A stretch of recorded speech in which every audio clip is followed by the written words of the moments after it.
Na tunaposema kumtegemea Allah subhanahu wa ta'ala ni kujikabidhi wewe mwenyewe, lakini pia kukabidhi mambo yako yote, kusimamiwa na kuwa chini ya uangalizi wa Allah subhanahu wa ta'ala, kwa matarajio ya kupata ufumbuzi, lakini pia kupata mafanikio yasiyo na mashaka. Tunaposema kumtegemea Allah subhanahu wa ta'ala ni wewe mwenyewe kujikabidhi kwa Allah, lakini ukabidhi mambo yako yote yawe chini ya uangalizi wa Allah subhanahu wa ta'ala, ukiwa na yakini ya dhati, ukiwa na matarajio na matumaini kwamba kwa kufanya hivyo utapata mafanikio na ufumbuzi wa mambo usiokuwa na shaka hata chembe.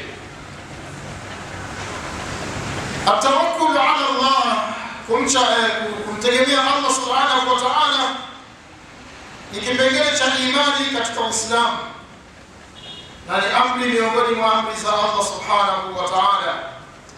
Katika sura 25 suratul Furqan aya 58, Allah tabaraka wa ta'ala anasema, watawakkal ala alhayy alladhi la yamut wasabbih bihamdihi wakafa bihi bidhunubi ibadihi khabira.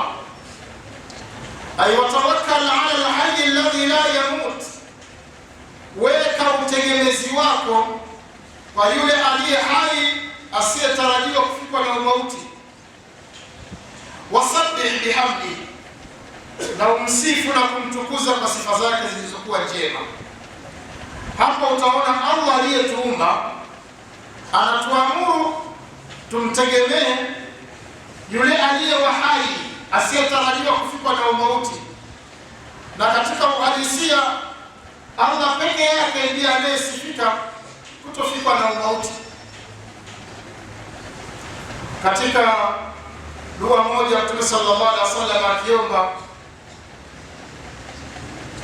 alikuwa akisema, Allahumma bika aslamtu wa bika amantu wa alayka tawakkaltu wa ilayka anabtu wa bika khasamtu la ilaha illa anta an tudillani anta alhayy alladhi la yamut wal jinnu wal insu yamutun.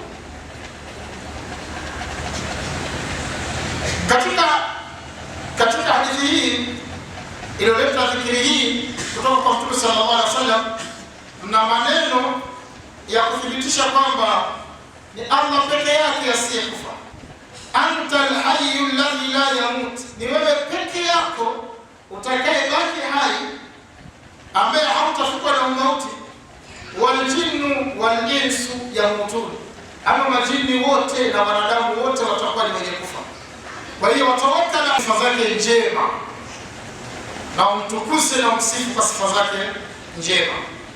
Na ukienda katika sura 14 aya 11, Allah subhanahu wa ta'ala asema, wa ala Allahi falyatawakkalul mu'minun, na kwa Mwenyezi Mungu tu peke yake ndipo waweke utegemezi wao Waislamu wote. Na ukienda katika sura ya 3 aya 159, Allah subhanahu wa ta'ala asema, fabima rahmatin min Allah linta lahum walau kunta faddan ghalidha alqalbi lanfaddu min hawlik fa'fu anhum wastaghfir lahum washawirhum fil amr faidha azamta fatawakkal ala Allah faidha azamta fatawakkal ala Allah. Unapoazimia kufanya jambo lolote, wewe mwenyewe likabidhi kwa Allah, jikabidhi kwa Allah, lakini pia jambo lako pia likabidhi kwa Allah subhanahu wa ta'ala. Fa idha azamta fatawakkal ala Allah, ukiazimia kufanya jambo lolote mtegemee Allah subhanahu wa ta'ala. Na hapa Mwenyezi Mungu alikuwa anaondoa wanadamu uoga wa kufanya mambo makubwa yaliyo ndani ya uwezo wa kibinadamu. Pale ambapo mtu ameweka nia na akaweka mipango yake vizuri, basi asiwe na hofu akaanza kujiwekea mapingamizi yeye mwenyewe kabla hajaingia. Baada ya kufanya jitihada, basi atawakkali kwa Allah subhanahu alimpenda atamwezesha kulifanya. Na ukenda katika sura ya 65 aya 3, Allah subhanahu wa ta'ala anaonyesha matokeo ya wale wote wanaomtegemea Mwenyezi Mungu subhanahu wa ta'ala katika maisha yao ya kila siku. Allah sema, wa man yatawakkal ala Allah fa huwa hasbuh, yeyote anayemtegemea Mwenyezi Mungu aondoe mashaka, bali Mwenyezi Mungu atakuwa ndiye mtosheleza wake, atakuwa yuko tayari kubeba ule utegemezi aliyoweka mja wake kwake Allah tabaraka wa taala. Utegemezi kwa Allah subhanahu wa ta'ala unaweza kuwa wa namna tofauti. Unaweza kuwa katika masala ya kiimani. Kwa mfano, unawezekana ukawa ni muumini, umetia nia ya kuimarisha imani yako katika Uislamu, umetia nia ya kuweka mchango wako katika Uislamu. Usibaki kwa kuamini kwamba utaweza peke yako, bali utawakali kwa Allah subhanahu wa ta'ala akusimamie kuweza kuyafanya hayo. Vinginevyo, kama ukijiamini na ukakosa kumtegemea Allah akusimamia katika majambo hayo, inawezekana imani yako ikashuka mpaka wakati unakufa katika level ya chini kabisa ya kiimani. Lakini pia kuna majambo ya maisha yetu ya kila siku, katika maisha yetu ya dunia, mambo ambayo ni manufaa yako kwenye dunia yako. Pia ni katika Muislamu kumtegemea Allah subhanahu wa ta'ala akusimamie ufanikishe katika majambo hayo kwa idhini yake na kwa rehema yake. Ukipitia katika aya zote hizi ambazo tumezipitia, tunajifunza yafuatayo. Moja, at-tawakkul ala Allah amrun min umuri Allah subhanahu wa ta'ala. Kumtegemea Allah subhanahu wa ta'ala sio jambo la hiari, bali ni katika amri za Allah subhanahu wa ta'ala, kama tulivyoona katika aya mbalimbali. Lakini kwa mujibu wa aya hizi, Allah ndiye wa pekee na mwenye sifa ya kutegemewa kwa uhakika. Kwa nini? Kwa sababu huwa al-hayy alladhi la yamut, yeye ndiye hai ambaye hatarajiwi kufikwa na mauti. Ama yeyote unayeweza kumtegemea katika ulimwengu, chukulia watu ambao wanaweza kuwategemea watu fulani katika maisha ili waweze kuwawezesha kwenye maisha fulani. Unaweza kupeana ahadi naye leo, kabla ya kufika asubuhi kwenye makutano yenu, tayari unapewa taarifa kwamba mtu huyu amepata ajali, amefariki, au kumetokea kadha wa kadha. Kwa hiyo utegemezi mwingine wowote sio wa uhakika, lakini utegemezi wa uhakika wa kiimani ni kwa Allah subhanahu wa ta'ala. Bali ukimtegemea Allah na ile njia uko umeifanya kama sehemu tu ya kutekeleza zile kanuni za kawaida, Allah anaweza akamuondoa mtu yule, lakini akupa njia mbadala. Ndiyo faida ya kutegemea Allah subhanahu wa ta'ala. Na Allah subhanahu wa ta'ala mtimilifu wa ahadi. Katika jambo lingine ambalo tunajifunza kwenye aya hizi, Allah mtimilifu wa ahadi ametangaza mwenyewe, wa man yatawakkal ala Allah fa huwa hasbuh, yeyote atakayemtegemea Allah subhanahu wa ta'ala atakuwa tayari kumtosheleza. Kwamba yeyote aliye na imani ya kujitegemeza kwa Allah subhanahu wa ta'ala atakuwa tayari kumtosheleza. Wa man asdaqu min Allah qila wa man asdaqu min Allah haditha. Basi unadhani ni nani anaweza kuwa na kauli thabiti, ahadi ya kweli, maneno mazuri na ya kweli, asiyekuwa Allah subhanahu wa ta'ala? Hakuna anayeweza kusema ukweli wala ahadi ya kweli kama alivyo Allah tabaraka wa ta'ala. Ndugu zangu katika imani, katika hadithi inaonyesha, katika aya pia inaonyesha Allah subhanahu wa ta'ala huwa anafurahishwa sana na utegemezi wa mja wake, kwamba mwanadamu anapomtegemea Allah subhanahu wa ta'ala ni kitendo ambacho Mwenyezi Mungu analipenda kitendo hicho. Kwa nini? Kwa sababu mja huyu alikuwa anayo nafasi ya kumshirikisha Allah kwa viumbe vyake, kama ambavyo wako viumbe wengi wanamshirikisha Allah, lakini yeye ameacha vyote vile akaenda kujitegemeza kwa Allah subhanahu wa ta'ala. Tunamuomba Allah tabaraka wa ta'ala atujalie na sisi tuwe miongoni mwa wale ambao wanafanya jitihada katika kumtumikia Allah subhanahu wa ta'ala hali ya kuwa ni wenye kumtegemea. A'udhu billahi minash shaitani rajim. Bismillahir Rahmanir Rahim. Wal 'asri innal insana lafi khusr illa alladhina amanu wa 'amilus salihat wa tawasaw bil haqq wa tawasaw bis sabr. Barakallahu li wa lakum bil Qur'anil 'azim. ونفعني وإياكم بالآيات والذكر الحكيم. أقول قولي هذا وأستغفر الله العظيم لي ولكم ولسائر المسلمين من كل ذنب إنه هو الغفور الرحيم وهو البر الكريم. ادعوا الله وأنتم موقنون بالإجابة. Tumuombe Allah katika wakati huu, huenda ni katika wakati ambao Mwenyezi Mungu anapokea dua zetu. Ila siratil mustaqim. Wassalatu wassalamu ala rasulillahil amin وعلى آله ومن تبعهم بإحسان إلى يوم الدين. أما بعد فيا عباد الله، أوصي نفسي وإياكم بتقوى الله تبارك وتعالى مرة أخرى. Ndugu zangu, kwa mara nyingine nakusieni pamoja na kuhusia nafsi yangu juu ya kumcha Allah subhanahu wa ta'ala. Qala Rasulullah sallallahu alayhi wa alihi wa sallam: لو أنكم توكلون على الله حق توكله لرزقكم كما يرزق الطير تغدو خماصا وتروح بطانا أو كما قال صلى الله عليه وسلم. Mtume sallallahu alayhi wasallam asema, lau nyinyi wanadamu mngalimtegemea Mwenyezi Mungu ukweli na uhakika wa kumtegemea, la razaqakum kama yarzuqu at-tayra, Mwenyezi Mungu angekupeni riziki kama anavyowaruzuku wanyama. Takutu khimasa, ndege huwa wanatoka kwenye viota vyao asubuhi, wanakwenda, hawana mashamba, hawana mahoteli, hawana hela, hawana chochote. Takutu khimasa, matumbo yakiwa yana njaa. Wataruhu bitana, lakini jioni wanarudi hali ya kuwa wameshiba. Ajaba. Ni ajabu kabisa katika namna ambavyo Mtume sallallahu alaihi wasallam anatufundisha jambo la tawakkul ala Allah, na amegusa jambo ambalo linamshughulisha sana mwanadamu kiasi cha kufika katika ngazi ya kumkufuru Mola wake kwa sababu ya kutafuta riziki. Moja katika mambo makubwa yanayomshughulisha binadamu akafika katika kiwango cha kumkufuru Mola wake na kumshirikisha ni kutafuta riziki. Allah sema, لو أنكم توكلون على الله، النبي صلى الله عليه وسلم anasema لو أنكم توكلون على الله حق توكله, kama nyinyi wanadamu mngaliweza kumtegemea Allah hakika wa kumtegemea, la razaqakum, Allah angalikurzukuni nyote, kama yarzuqu at-tayra, kama ambavyo anawaruzuku wanyama, anavyoruzuku ndege. Takhudhu khimasa, wanatoka asubuhi wakiwa matumbo tupu, wakiwa na njaa.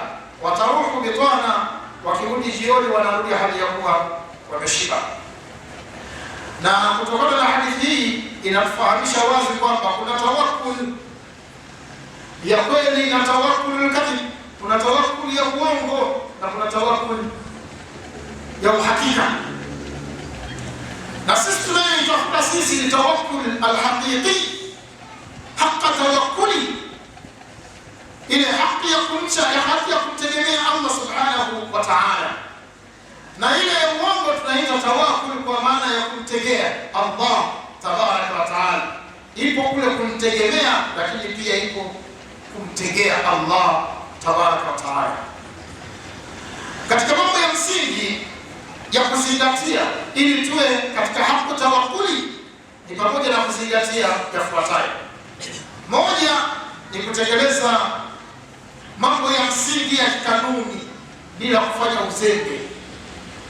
Haqqa tawakkuli, pale Allah sema fa idha azamta, ukishaweka mikakati yako, fatawakkal ala Allah, utekeleze yale mambo ya msingi ya kanuni, kisha umtegemee Mwenyezi Mungu subhanahu wa ta'ala. Kwa hiyo ili iwe ni tawakkul ya uhakika, ni lazima utekeleze yale mambo ya msingi ya kanuni.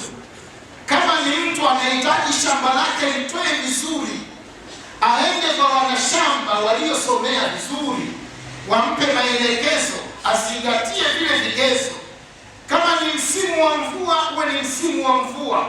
Kama sio msimu wa mvua, basi atumie njia ya umwagiliaji, aweke miundombinu ya kutosha, aandae vigezo vyote. Halafu hiyo haitatosha kumletea mazao, atawekeza juhudi zake zote zinazowezekana. Akishaweka hiyo mikakati, sasa amtegemee Mwenyezi Mungu Subhanahu wa Ta'ala amletee manufaa katika jambo hilo. Chukua huo kama mfano, upeleke katika kila jambo.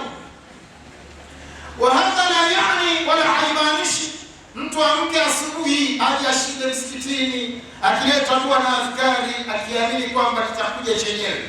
Hadha la yani, haimaanishi hivyo. Kinachomaanisha ni kwamba katika utegemezi wa hakika kwa Allah ni lazima mtu afanye asbab, atengeneze yale mazingira, pamoja na kwamba hayo mazingira sio ya hakika ya kukupa kile unachokitafuta, lakini ni Mwenyezi Mungu amejalia kila kitu kwenda kwa kanuni. Kanuni kama hiyo kishaitekeleza, sasa fatawakkal ala Allah, mtegemee Allah Subhanahu wa Ta'ala. Na kanuni zizingatiwe katika sharia, kwamba mtu asije akasema ili niweze kutoka moja ya kanuni hapo panatoa mikopo lakini kwa njia ya riba, alafu mtu anakwenda anasema hii ni kanuni. Kanuni za Allah ni zile ambazo ziko katika uhalali, usitekeleze vizuri alafu baadaye Mwenyezi Mungu atakuletea matokeo. Namba 2, kuwa na imani juu ya Allah Subhanahu wa Ta'ala, uwepo wake na uwezo wake juu ya kila kitu, kinadharia na kimatendo. Uwe na hakika na imani kwa Allah Subhanahu wa Ta'ala kwamba Mwenyezi Mungu kwanza yupo, lakini pia ni mweza juu ya kila kitu. Kwa hiyo hiki ambacho ninakiingia kwa namna moja au nyingine, na hakika Mwenyezi Mungu ananiwezesha, ana uwezo wa kuniwezesha katika jambo hili bila hata tone ya shaka. Ukienda hivyo, huenda Mwenyezi Mungu Subhanahu wa Ta'ala akakuingiza katika orodha ya watu wanaomtegemea Allah hakika wa kumtegemea. Na jambo namba 3 ni kujikabidhi kwa dua na maombi.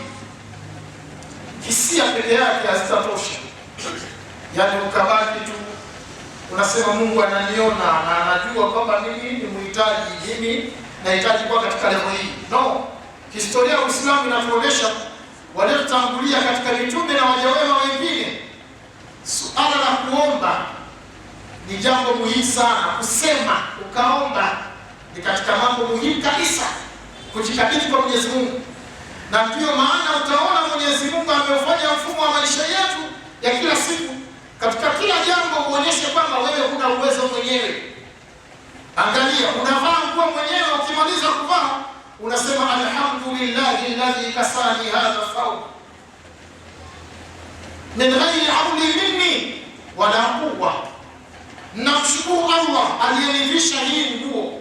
Uoneshe kwamba wewe huna uwezo mwenyewe kuvaa hiyo nguo kama hapana utashi wa Allah Subhanahu wa Ta'ala.